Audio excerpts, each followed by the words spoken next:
Well guys, today we're going to be working on some wiring. Oh, close the door.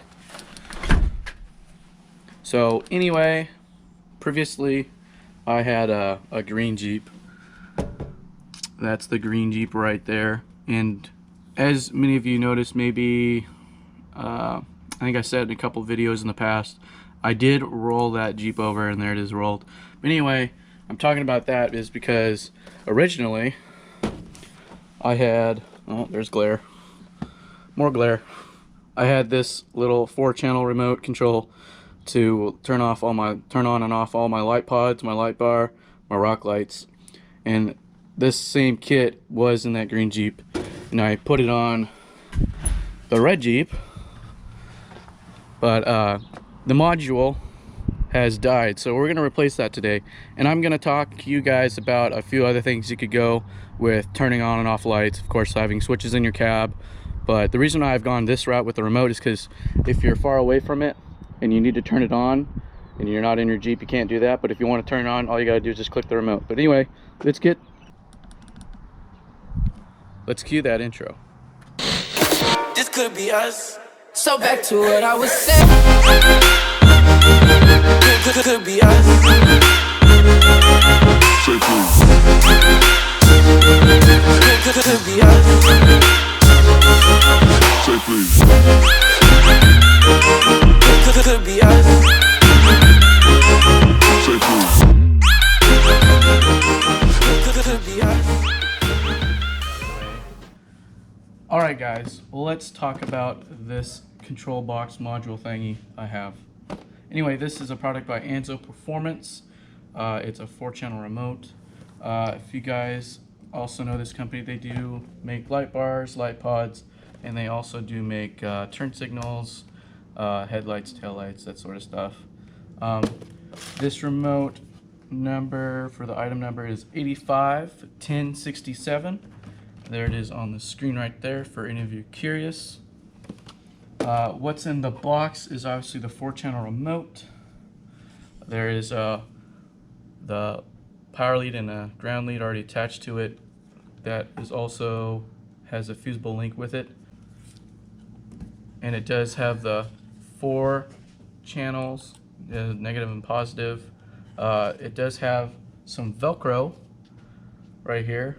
Velcro, double-sided stick tape, where you can put it anywhere on your rig if you want to be able to take it off again.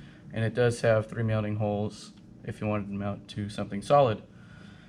Also, it does have an antenna. You will need to put this in an area outside the rig or somewhere where it can show a little bit. I'll be showing you guys where I put it on my Jeep. It does have obviously the remote control, and it does have the piece of Velcro sticky tape as well if you wanted to put this in your dash, or if you wanted to take it off and put it somewhere else. Of course, like I said before, there are also more ways to turn on and off your light switches, your light bars, your lockers. This was in the green Jeep originally. This is a product by XJ Switch Panels, which is produced by Shapeways.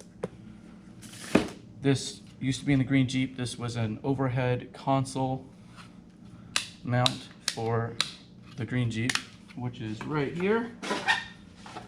This guy.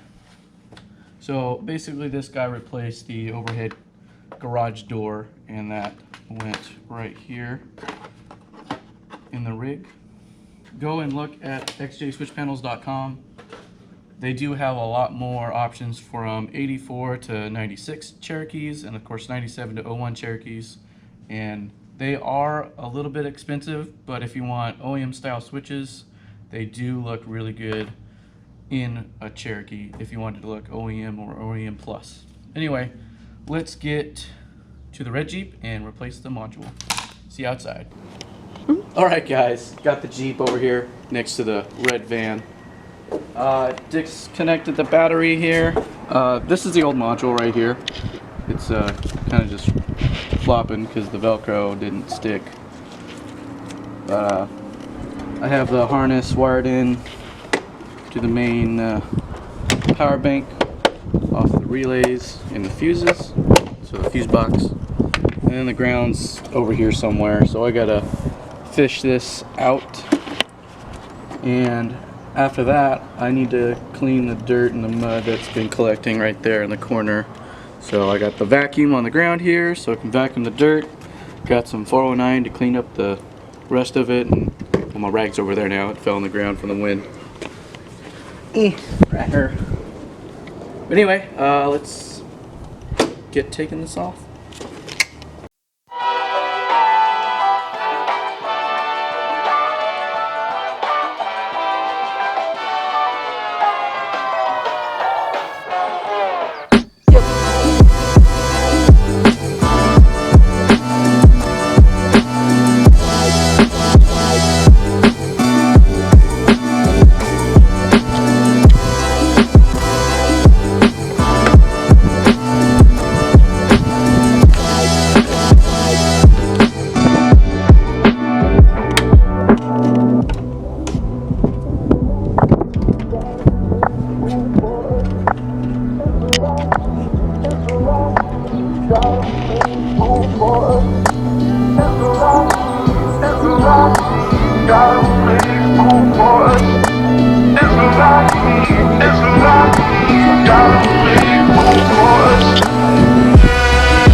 Alright guys, now we're just wiring up the terminals here.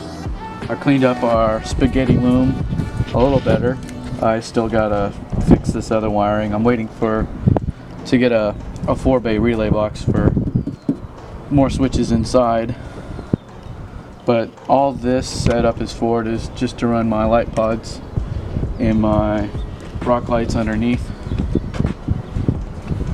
in my antenna whip whenever it's mounted, because right now it is currently off in the back of the Jeep.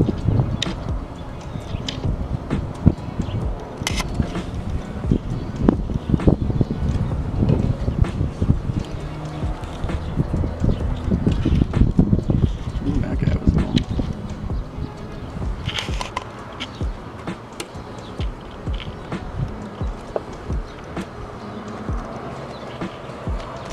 Put your little cover back on.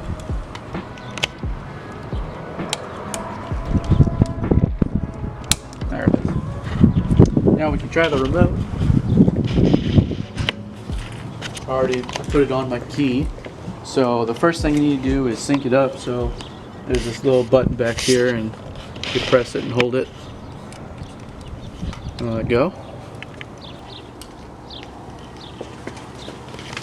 There they are. Right there.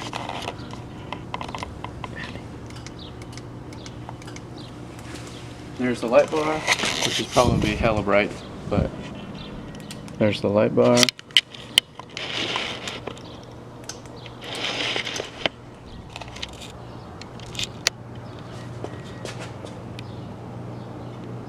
I can see you in the window. What are you doing over there? Nothing? Okay. Alright guys, that's the end of the video. I hope you enjoyed it. Just a little simple module for your rock lights or your LED light pods. Like I said in the video, remember this is just a switch. It only turns on power. So basically it's like having a switch inside but on a remote. If anything is past 20 amps, it cannot use you cannot use it as a actual power. So if you have anything bigger than 20 amps on any of these, you have to connect it to a relay. It is also in the instructions if you ever do get them. Remember, we are doing a Milwaukee fuel tool giveaway. Once we hit 1,000 subscribers, we will be giving away a Milwaukee fuel tool. We'll see you guys in the next video. Peace.